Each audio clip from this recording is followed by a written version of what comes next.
Hello students, today we will deal with the chapter Black Aeroplane जो कि second part है first flight book के third chapter का, जिसका नाम है 2 स्टोरीज अबाउट फ्लाइंग। इस चैप्टर में ऑटोबायोग्राफिकल एलिमेंट है और ये एक मिस्ट्रिकल स्टोरी है। ये एक ओपन एंडेड स्टोरी भी है, मीन्स इसके कई एंड हैं, इसके कई एंड हो सकते हैं और वो एंड राइटर ने रीडर पर छोड़ दिए हैं।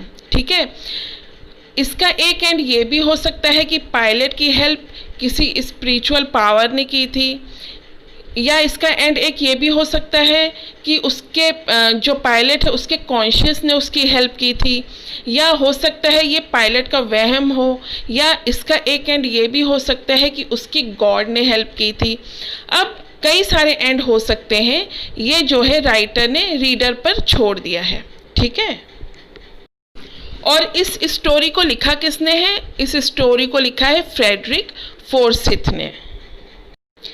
इस चैप्टर में नरेटर जो है वो एक पायलट है जो अपनी फैमिली से मिलने के लिए बहुत ज़्यादा एक्साइटेड है। इसी एक्साइटमेंट में वो एक रॉन्ग डिसीज़न ले लेता है, और वो रॉन्ग डिसीज़न होता है स्टॉर्म को फेस करने का, तूफ़ान को फेस करने का। और फिर एक मिरेकल होता है, और वो मिरेकल क्या था अब ये हम आगे स्टोरी में पढ़ेंगे। ठीक है, जैसे जैसे हम स्टोरी कंप्लीट करेंगे पढ़ेंगे तो हमें हर एक चीज़ क्लियर होती जाएगी। चलिए स्टार्ट करते हैं। The moon was coming up in the east behind me. अब बिहाइंड मी का मतलब क्या है? मेरे पीछे। ठीक है, तो यहाँ पर राइटर कहता है कि जो मून था वो मेरे पीछे ईस्ट में था और वो ऊपर की तरफ ट्रैवल कर रहा था, यानी वो ईस्ट में ऊपर की तरफ उग रहा था। ठीक है, वो राइज हो रहा था। यहाँ पर शाम के टाइम की बात हो रही है, यानी शाम के टाइम जब मून निकलता है तब की बात हो रही है। ठीक है, यहाँ पर राइटर का बिहाइंड मी कहने का क्या मतलब है?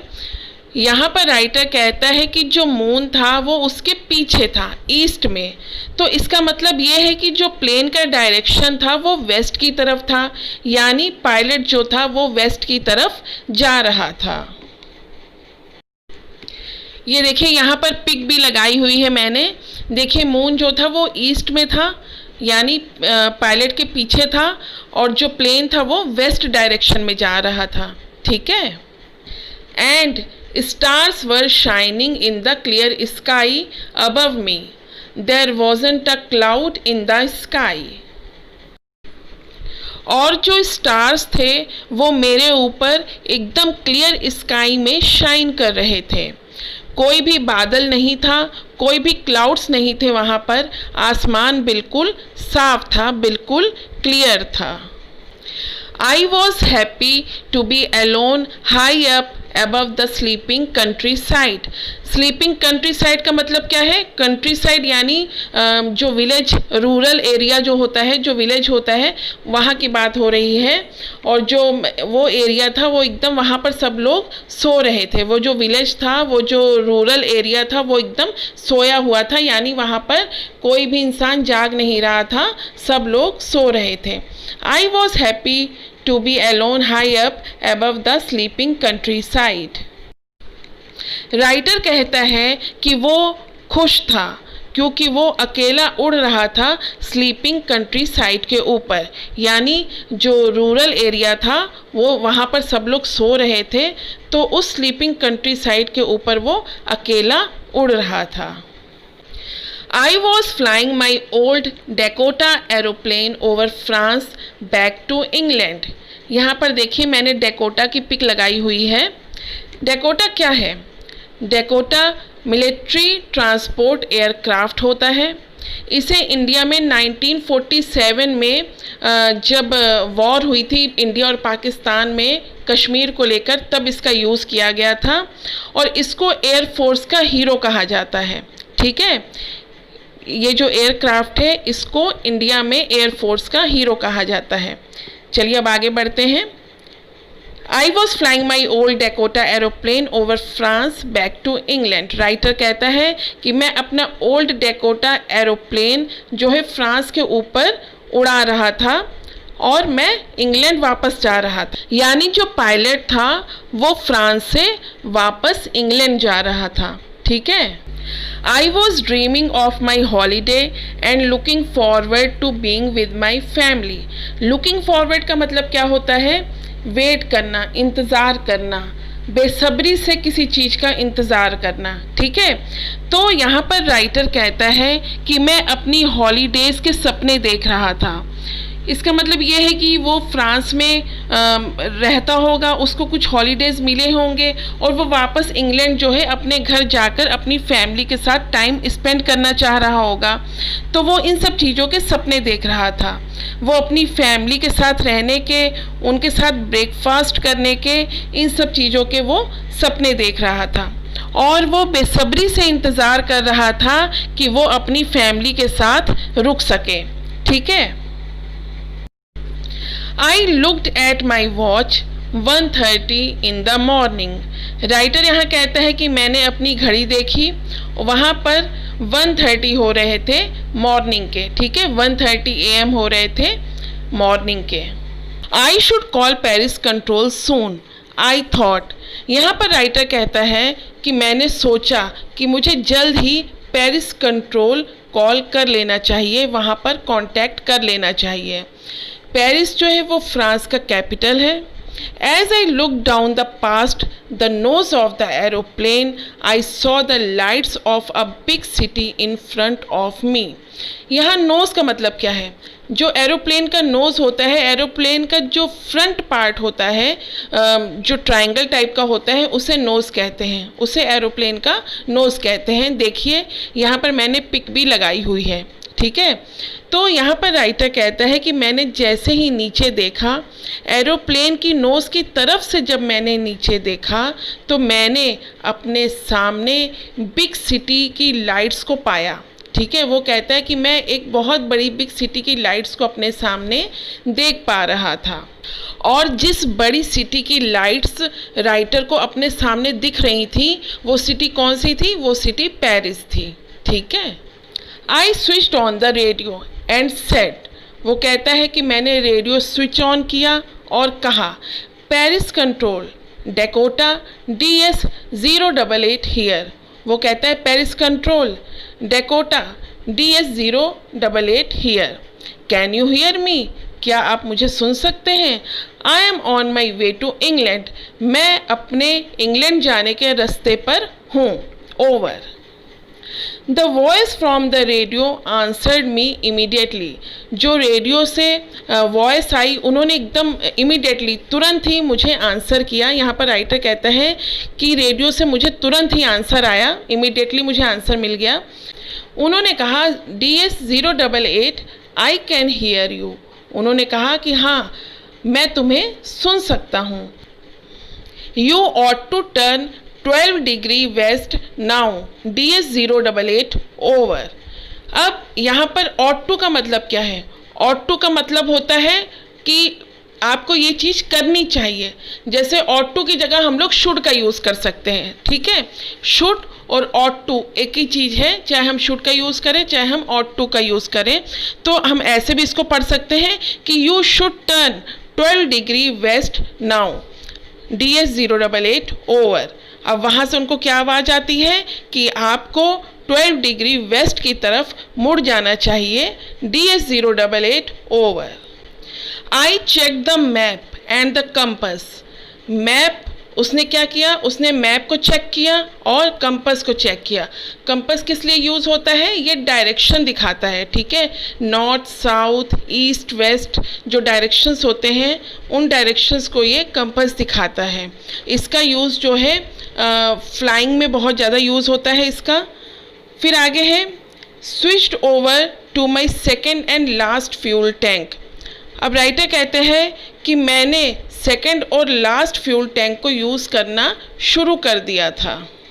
And turn the Dakota 12 degrees west towards England. और यहाँ पर वो कहता है कि मैंने अपने डेकोटा को मोड़ दिया 12 डिग्री वेस्ट की तरफ। ठीक है। 12 डिग्री वेस्ट की तरफ towards England. I will be in time for breakfast. I thought. A good big English breakfast. Everything was going well. It was an easy flight. Writer यहाँ कहता है कि मैंने सोचा कि मैं ब्रेकफास्ट के टाइम तक पहुँच जाऊँगा और एक अच्छा सा बड़ा इंग्लिश ब्रेकफास्ट करूँगा। सब कुछ ठीक ठाक चल रहा था और ये बहुत ही इजी फ्लाइट थी। Paris was about 150 kilometers behind me when I saw the clouds, storm clouds. They were huge. They looked like black mountains standing in front of me across the sky.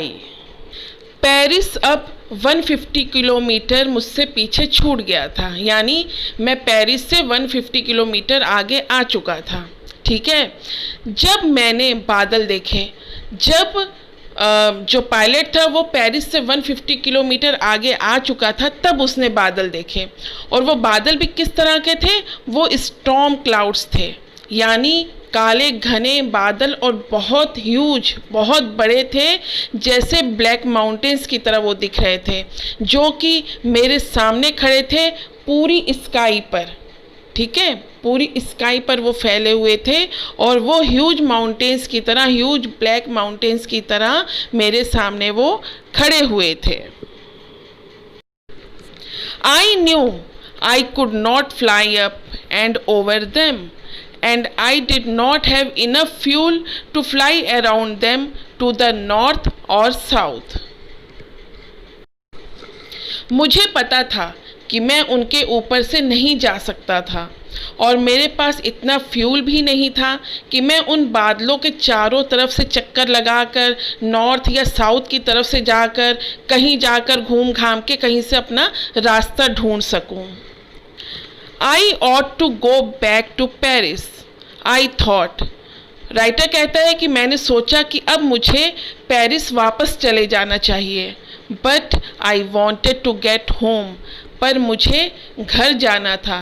I wanted that breakfast. मुझे वो breakfast करना था। I'll take the risk. तब pilot कहता है मैंने सोचा कि मैं रिस्क लूँगा। ठीक है, I'll take the risk, I thought, and flew that old Dakota straight into the storm. और मैंने अपना ओल्ड डेकोटा जो था सीधा उन काले बादलों के अंदर घुसा दिया। ठीक है, राइटर ने क्या किया? राइटर ने अपना ओल्ड डेकोटा सीधा स्ट्रेट उस स्टॉर्म में घुसा दिया। Inside the clouds everything was suddenly black. Clouds के अंदर एकदम से सब कुछ ब्लैक दिखने लगा, एकदम अंधकार हो गया। It was impossible to see anything outside the aeroplane.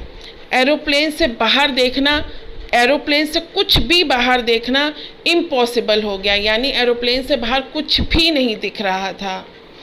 The old aeroplane jumped and twisted in the air.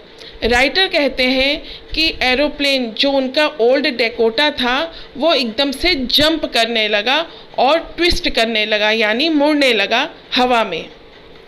I looked at the compass. उन्होंने कहा कि मैंने कंपस की तरफ देखा। I couldn't believe my eyes. मैंने अपनी आँखों पर विश्वास ही नहीं किया। The compass was turning round and round and round. जो कंपस था वो गोल गोल गोल गोल घूम रहा था। इसका मतलब कि वो डेड हो चुका था, वो खराब हो चुका था। It would not work. The other instruments were suddenly dead too. वो जो कंपस था वो काम नहीं कर रहा था और जो दूसरे इंस्ट्रूमेंट्स थे वो भी सडनली एकदम से डेड हो गए थे, उन्होंने भी काम करना बंद कर दिया था।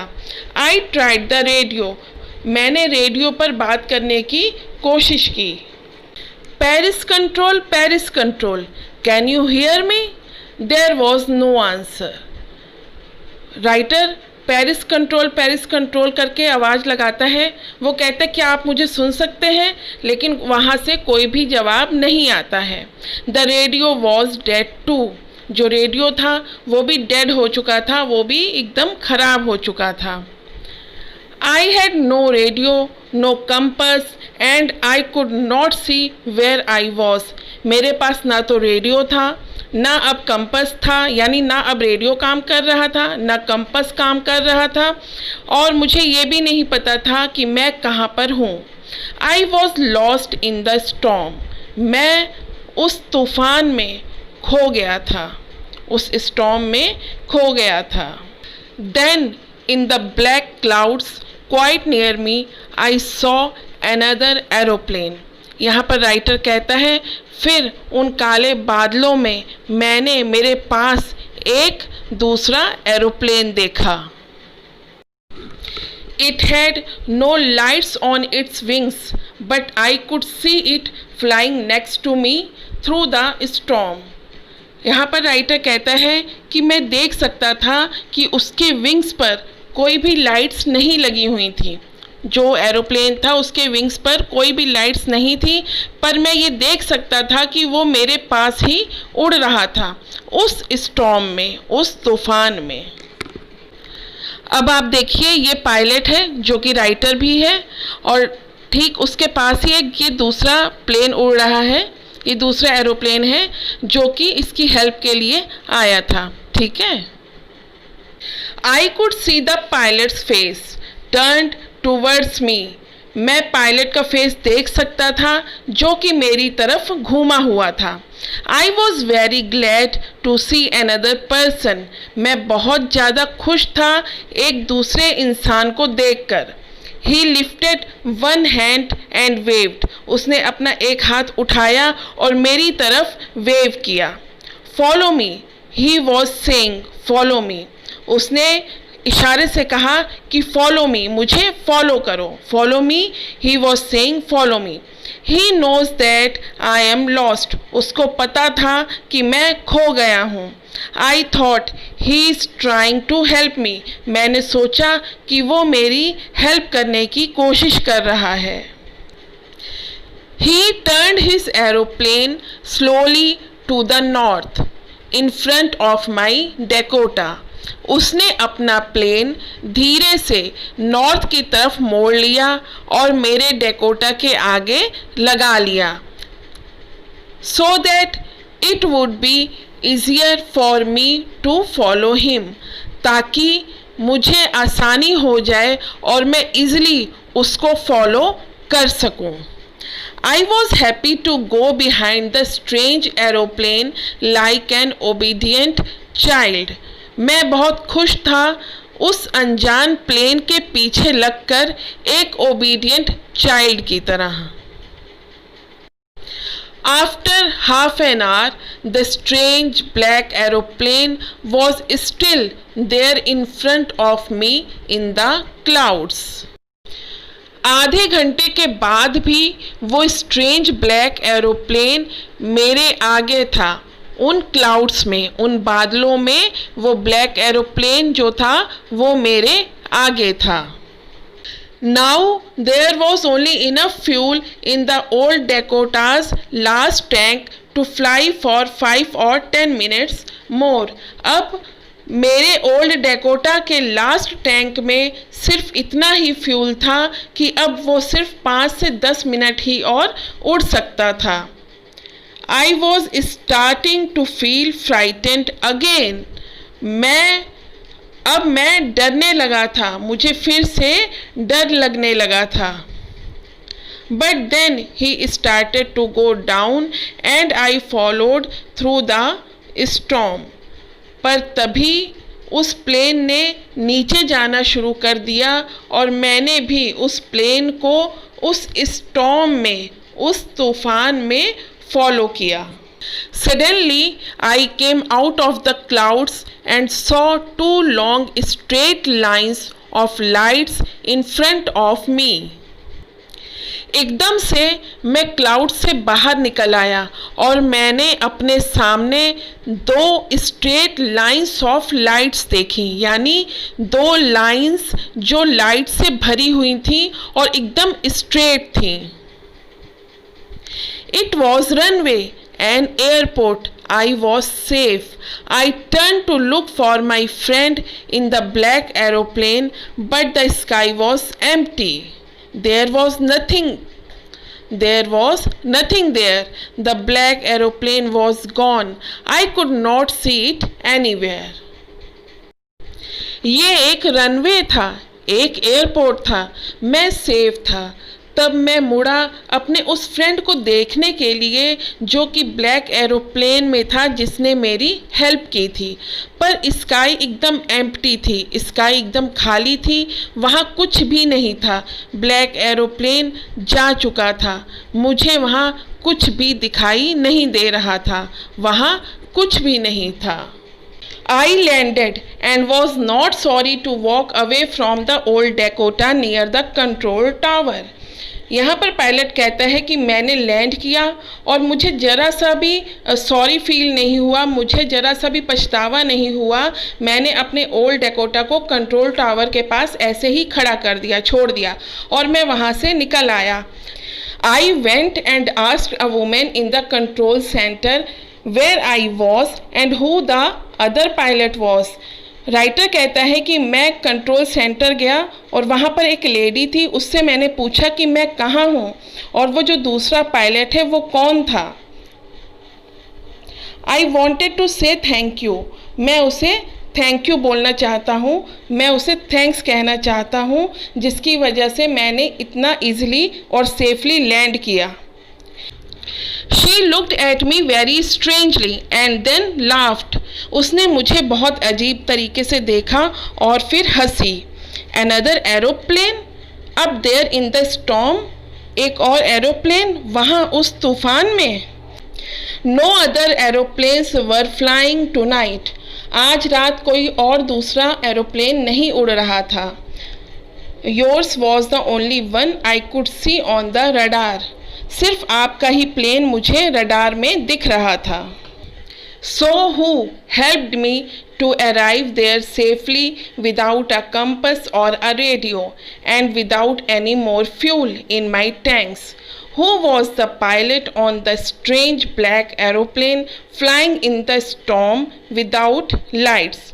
तो यहाँ पर पायलट सोचता है कि किसने मेरी हेल्प की, किसने मुझे कंपस और रेडियो के बिना ही और कम फ्यूल में ही सेफली लैंडिंग करवाई। वो पायलट कौन था उस स्ट्रेंज ब्लैक एरोप्लेन पर जो कि स्टॉर्म में बिना लाइट्स के उड़ रहा था।